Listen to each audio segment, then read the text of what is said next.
Here are 6 tips to buying a winning Airbnb property. Number 1 is to decide which type of market you want to invest in. Now, the 2 different types of markets are traditional vacation markets like beaches, mountains, lakes, things like that. And then we have urban markets. So there's many different reasons people might be visiting a city, but it could be for business, leisure travel, or for vacation. But there's very key distinctions between these 2 markets. The biggest thing here is going to be regulation. Vacation markets typically have some regulation, but there's less heavy rules there than there are in city markets. City markets are cracking down more so, especially around the zoning, as in where or what types of properties or locations within that market that can actually be operated as a short-term rental. So it's very important to understand the rules and regulations in both markets before proceeding forward and wasting a bunch of time or money. Number 2 is doing appropriate market research and using tools like AirDNA to understand historical trends within that market and future-looking trends. Some of these trends include occupancy and average daily rate information. What's great about AirDNA is you can use filters to look at specific size properties that accommodate a very select number of people, and you can look back at every single month over the past 3 to 5 years of how frequently properties are booked, and then what their average daily rates are. And you can go even further than that and look at what types of properties, meaning luxury properties, upscale, mid-scale, economy properties, and see the difference in average daily rates. That can help narrow down what types of properties you want to focus on or what size properties you want to focus on in that given market. On top of that, you have to understand your traveler avatar. Why are they visiting that specific location?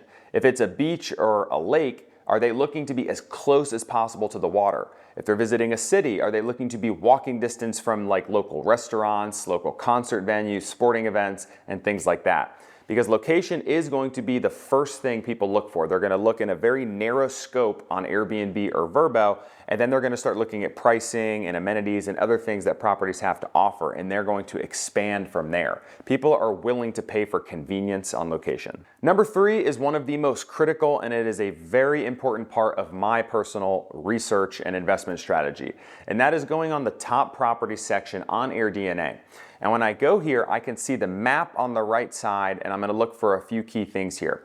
Number 1, I'm going to look for where these dots or these properties are actually located. You're going to notice in most markets, these properties are clustered in maybe 1 to 2 or 3 key areas within that market. And there could be very different data from zip code A versus zip code B. So you have to make sure you're focusing on those pockets that people are already having success in. The second part to this is looking on the left side of the top property section. AirDNA has links to their Airbnb and Vrbo listings. What I want to do is notice trends from these top 10 or 12 properties in that market.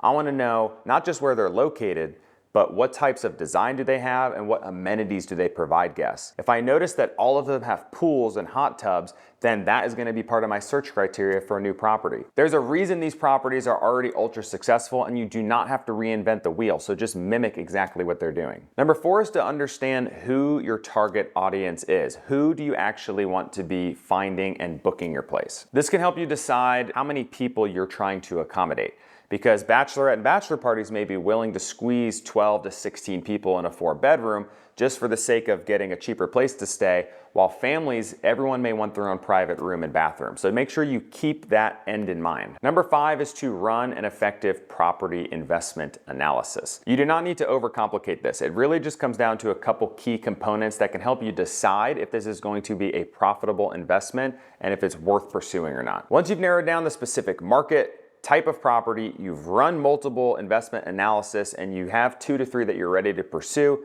it's time to work with a local realtor who understands the local short-term rental market. Realtors are ultimately going to know the area, especially if they live in it. So if you're investing out of state or out of market, this is going to be crucial. I would honestly involve the realtor much earlier in the process, so maybe they could feed you listings that are already zoned for a non-owner occupied short-term rental permit, so you can save a lot of wasted time. Hope you guys found that helpful. If you want more information or if you're seeking mentorship on how to be successful on Airbnb, I'll drop some more information in the description below, so make sure to check that out.